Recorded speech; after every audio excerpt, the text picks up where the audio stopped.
आज सावन का पहला सोमवार है। इस पवित्र दिवस पर एक महत्वपूर्ण सत्र का प्रारंभ हो रहा है और सावन के इस पहले सोमवार को मैं देशवासियों को बहुत बहुत शुभकामनाएं देता हूं। आज संसद का मानसून सत्र का भी आरंभ हो रहा है। देश बहुत बारीकी से देख रहा है कि संसद का यह सत्र सकारात्मक हो, सृजनात्मक हो और देशवासियों के सपनों को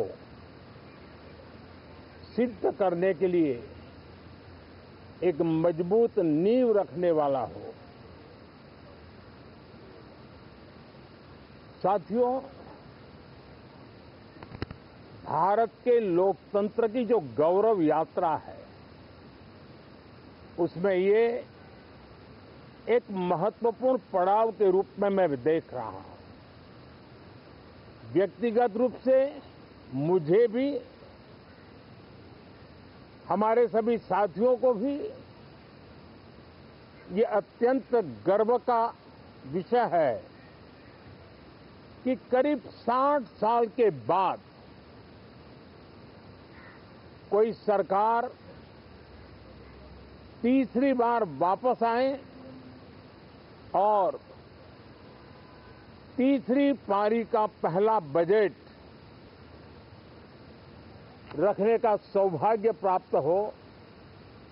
ये भारत के लोकतंत्र की गौरव यात्रा की अत्यंत गरिमापूर्ण घटना के रूप में देश इसे देख रहा है। ये बजट सत्र है। मैं देशवासियों को जो गारंटी देता रहा हूं, क्रमशः रूप से उन गारंटियों को जमीन पर उतारना, इस लक्ष्य को लेकर के हम आगे बढ़ रहे हैं। ये बजट अमृतकाल का एक महत्वपूर्ण बजट है। हमें 5 साल का जो अवसर मिला है, आज का बजट हमारे उन 5 साल के कार्य की दिशा भी तय करेगा और ये बजट 2047 जब आजादी के 100 साल होंगे तब विकसित भारत का जो हमारा सपना है, उस सपने को पूरा करने की मजबूत नींव वाला बजट लेकर के हम कल देश के सामने आएंगे। हर देशवासी के लिए एक गर्व की बात है कि भारत बड़ी इकोनॉमी वाले देशों में सबसे तेज गति से आगे बढ़ने वाला देश है। गत 3 वर्षों में लगातार 8% ग्रोथ के साथ, 8% ग्रोथ के साथ हम आगे बढ़ रहे हैं, हम ग्रो कर रहे हैं। आज भारत में पॉजिटिव आउटलुक, इन्वेस्टमेंट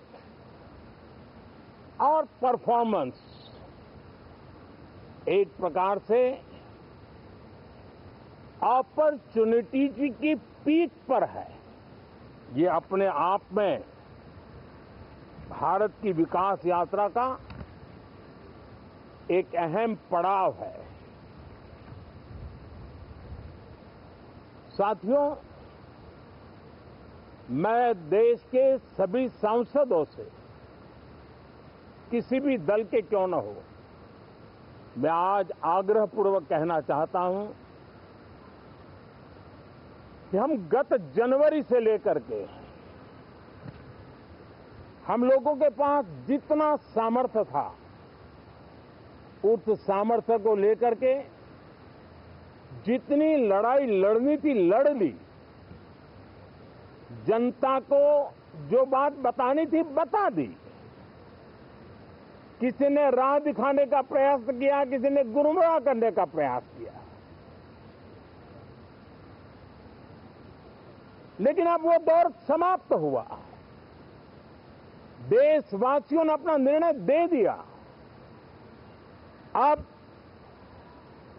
चुने हुए सभी सांसदों का कर्तव्य है, सभी राजनीतिक दलों की विशेष जिम्मेवारी है कि हमने दल के लिए जितनी लड़ाई लड़नी थी लड़ ली। अब आने वाले 5 वर्ष के लिए हमें देश के लिए लड़ना है, देश के लिए जूझना है, एक और नेक बनकर के जूझना है। मैं सभी राजनीतिक दलों से भी कहूंगा कि आइए हम आने वाले 4 साढ़े 4 साल दल से ऊपर उठ करके सिर्फ और सिर्फ देश को समर्पित होकर के संसद के इस गरिमापूर्ण मंच का हम उपयोग करें। जनवरी 29 जब चुनाव का वर्ष होगा, आप उसके बाद जाइए मैदान में, सदन का भी उपयोग करना है कर लीजिए। वो 6 महीने जो खेल खेलने खेल लीजिए, लेकिन तब तक सिर्फ और सिर्फ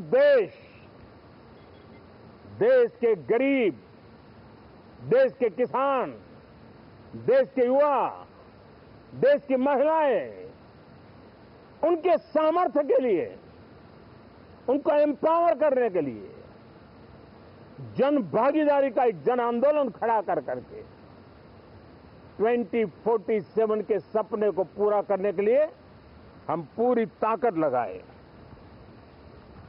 मुझे आज बहुत दुख के साथ कहना है कि 2014 के बाद कोई सांसद 5 साल के लिए आए, कुछ सांसदों को 10 साल के लिए मौका मिला, लेकिन बहुत से सांसद ऐसे थे जिनको अपने क्षेत्र की बात करने का अवसर नहीं मिला, अपने विचारों से संसद को समृद्ध करने का अवसर नहीं मिला, क्योंकि कुछ दलों की नकारात्मक राजनीति ने देश के संसद के महत्वपूर्ण समय को एक प्रकार से अपनी राजनीतिक विफलताओं को ढांकने के लिए दुरुपयोग किया है। मैं सभी दलों से आग्रहपूर्वक कहता हूं कि कम से कम जो पहली बार सदन में आए हैं, ऐसे बहुत बड़ी संख्या में हमारे माननीय सांसद हैं और सभी दल में हैं, उनको अवसर दीजिए, चर्चा में उनके विचारों को प्रकट करने का मौका दीजिए, ज्यादा से ज्यादा लोगों को आगे आने का अवसर दीजिए। और आपने देखा होगा कि पार्लियामेंट के नए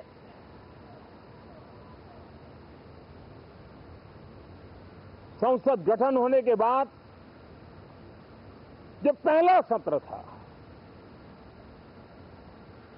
140 करोड़ देशवासियों ने बहुमत के साथ जिस सरकार को सेवा करने का हुक्म किया है देशवासियों ने, उसकी आवाज को कुचलने का और लोकतांत्रिक प्रयास हुआ। 2.5 घंटे तक देश के प्रधानमंत्री का गला घोंटने का, उनकी आवाज को रोकने का, उनकी आवाज को दबाने का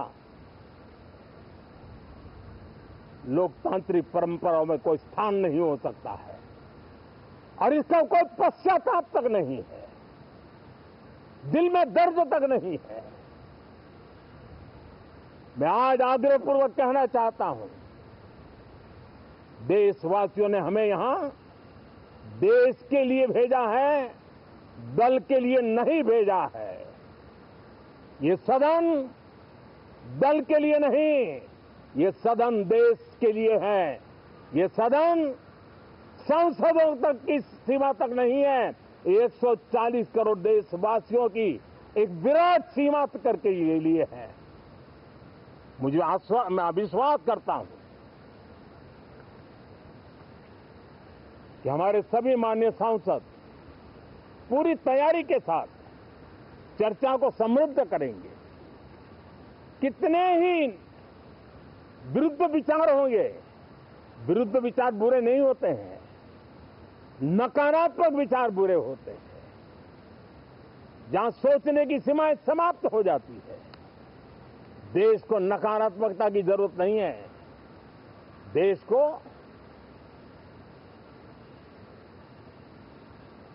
एक विचारधारा, प्रगति की विचारधारा, विकास की विचारधारा, देश को नई ऊंचाइयों पर ले जाने वाली विचारधारा से हमें आगे बढ़ाना होगा।